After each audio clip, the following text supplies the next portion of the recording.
আজকে আমি একটা ফ্রাইড রাইসের রেসিপি শেয়ার করছি। এই ফ্রাইড রাইসটা কিন্তু একেবারেই অন্যরকম, আমাদের বাঙালি স্টাইলে ফ্রাইড রাইস নয়। আজকে বানাচ্ছি মেক্সিকান ফ্রাইড রাইস। আর এই মেক্সিকান ফ্রাইড রাইস বানাতে কিন্তু খুব একটা ঝামেলা একেবারেই নয়। যতই ফ্যান্সি নাম হোক, বানানো কিন্তু ভীষণ সহজ, খেতেও হয় ভারী সুস্বাদু। টক ঝাল মিষ্টি এই ফ্রাইড রাইস কীভাবে বানিয়ে নেবো চলুন দেখে নিই আজকের ভিডিওটাতে। প্রথমে আপনাদের দেখাই, এখানে আমি নিয়েছি আমার পরিমাণ মতন বাসমতি চাল। এখানে আমি বাসমতি চাল মোটামুটি 1 ঘন্টা আগে ভিজিয়ে রেখেছিলাম, 2 থেকে 3 বার জল বদলে ধুয়ে নিয়ে ভিজিয়ে রেখেছিলাম। এছাড়াও কিছু সবজি লাগবে, যেমন একদম মিহি করে কুচনো পেঁয়াজ, একটু সুইট কর্ন নিয়েছি, একটু ফ্রোজেন মটরশুঁটি নিয়েছি, চাইলে ফ্রেশ মটরশুঁটি নেওয়া যেতে পারে। একটা গাজর নিয়েছি, গাজরের খোসাটা ছাড়িয়ে নিয়ে এইরকম ছোটো ছোটো কিউব আকারে কেটে রেখেছি। এছাড়া ক্যাপসিকাম নিয়েছি, ক্যাপসিকামটাও কিন্তু আমি কিউব আকারে কেটে রেখেছি। এছাড়া লাগছে আমাদের টমেটো। এই রান্নায় টমেটো কিন্তু মাস্ট। এখন একটা গ্রাইন্ডিং জারের মধ্যে একটা বড় সাইজের টমেটো দিয়ে দিলাম। টমেটোটা আমি কুচিয়ে রেখেছি। এখন এরই মধ্যে দিয়ে দিচ্ছি মিক্সড হার্ব, দিয়ে দিচ্ছি অরিগ্যানো, যেগুলো আমরা পিৎজাতে ব্যবহার করে থাকি, মানে পিৎজার যে মশলাগুলো সেগুলো কিন্তু এখানে ব্যবহার করছি। একটু পার্সলে ব্যবহার করছি, আমার কাছে ড্রাই পার্সলে রয়েছে, আমি সেটাই ব্যবহার করলাম। এছাড়া রয়েছে একটু প্যাপ্রিকা, এখানে আমি প্যাপ্রিকা ব্যবহার করছি, আপনারা চাইলে গোলমরিচের গুঁড়ো আর শুকনো লঙ্কার গুঁড়ো বা কাশ্মীরি লঙ্কার গুঁড়ো এগুলো ব্যবহার করতে পারেন। আচ্ছা, এছাড়াও দিয়ে দিলাম একটা শুকনো লঙ্কা।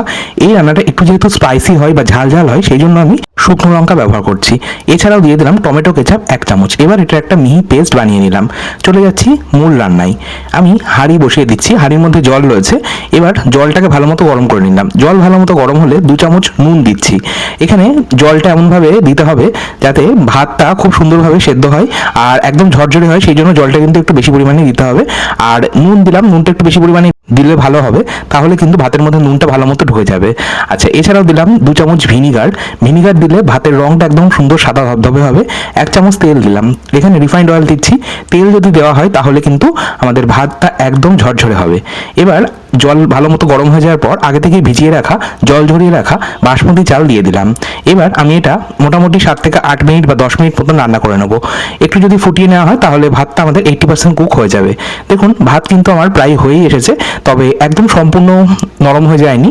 এরকম শক্ত থাকতেই আমি নামিয়ে নেবো। ভাত কিন্তু আমাদের মোটামুটি হয়ে এসেছে, 80% হয়ে গেলেই নামিয়ে নিচ্ছি। আর ভাত একটু যদি শক্ত থাকতে নামানো হয় তাহলে কিন্তু ফ্রাইড রাইসটা একদম ঝরঝরে হবে। ভাতের ফ্যান বা মার গেলে আমি ভাতটাকে ঝরিয়ে নিলাম। এবার আমি কড়াই চাপিয়ে দিচ্ছি। আচ্ছা, রান্নাটা কিন্তু সাদা তেলে হবে। সাদা তেল আমি এখানে 2 চামচ দেবো, তার সাথে দেবো একটু বাটার বা মাখন। এখানে আমি সল্টেড বাটার ব্যবহার করছি, আপনারা চাইলে আনসল্টেড বাটারও কিন্তু দিতেই পারেন। এই রান্নাটাই বাটার অবশ্যই দেবেন, তাহলে দেখবেন স্বাদ ভীষণ ভালো হবে। ঘিয়ের ব্যবহার করবেন না। আচ্ছা, বাটার আর তেল ভালো মতো গলিয়ে নেবো আর ভালো মতো গরম করে নেবো।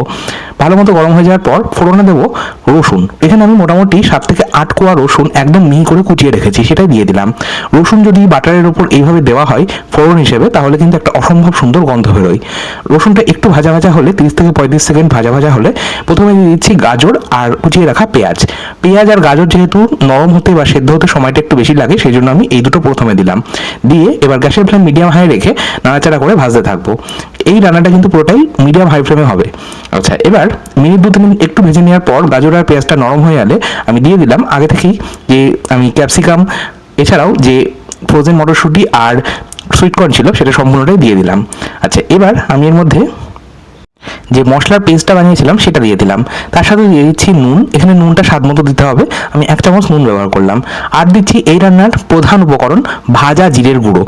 এই মেক্সিকান ফ্রাইড রাইসে ভাজা জিরের গুঁড়ো কিন্তু মাস্ট। আমি এখানে শুকনো খোলায় জিরে ভেজে নিয়েছিলাম, 2 চামচ জিরে একটু ভেজে নিয়েছিলাম, তারপর সেটা গুঁড়ো করে ব্যবহার করলাম। দিয়ে দিলাম 1 মুঠো কাজু বাদাম আর 1 মুঠো কিশমিশ। কাজু কিশমিশটা দিয়ে এবার সমস্তটা নাড়াচাড়া করে মিনিট 2-3 একটু ভেজে নেব। মিনিট 2-3 না, তার থেকে একটু বেশি সময় ধরে ভেজেছি। এই যে মশলাটা ব্যবহার করলাম, মশলাটা সম্পূর্ণ কষিয়ে নেবো বা তেল ছাড়া পর্যন্ত আমরা এটা রান্না করে নেবো। দেখুন, খুব সুন্দরভাবে মিনিট 4-5 ভেজে নেওয়ার পর মশলা থেকে তেল ছাড়তে শুরু করেছে। এবার আমি দিয়ে দেবো আগে থেকে রেডি করে রাখা বাসমতি চালের ভাত। আপনারা চাইলে ভাতটাকে আগের দিন করে রাখতে পারেন, মানে বেঁচে যাওয়া ভাত দিয়েও কিন্তু আপনারা এই ফ্রাইড রাইসটা বানিয়ে নিতে পারেন। আচ্ছা, এবার সমস্তটা ভালো মতো মিডিয়াম হাই ফ্লেমে মিশিয়ে নিতে হবে। যদি দেখেন হাই ফ্লেমে মেশাতে সমস্যা হচ্ছে, নিচটা ধরে যাচ্ছে, সেক্ষেত্রে লো ফ্লেমে করে দিয়ে আপনারা মিশিয়ে নেবেন, কারণ অনেক সময় দেখা যায় ভাত কিন্তু নাড়াচাড়া করতে করতে ধরে যায়। যাই হোক, আমি সমস্তটা ভালো মতো মিশিয়ে নেবো, তবে ভাত বেশি ঘাটাঘাটি করবেন না, তাহলে কিন্তু ভেঙে যাবে। এবার আমি নামানোর আগে দিয়ে দিলাম সামান্য চিনি। এই রান্নায় চিনি অপশনাল। এই মেক্সিকান ফ্রাইড রাইস যেহেতু আজকে বাঙালি রান্নাঘরে তৈরি হচ্ছে, সেই জন্য একটু চিনি দিচ্ছি, কারণ আমাদের বাঙালি মুখে একটু চিনি না দিলে ভালো লাগবে না, টেস্টটা ব্যালেন্স হবে না। আচ্ছা, গ্যাসের ফ্লেমটা কিন্তু বন্ধ করে দিলাম এবার। তারপর দিয়ে দিলাম এর মধ্যে একটা গোটা পাতিলেবুর রস। সমস্তটা মিশিয়ে নিলে মেক্সিকান ফ্রাইড রাইস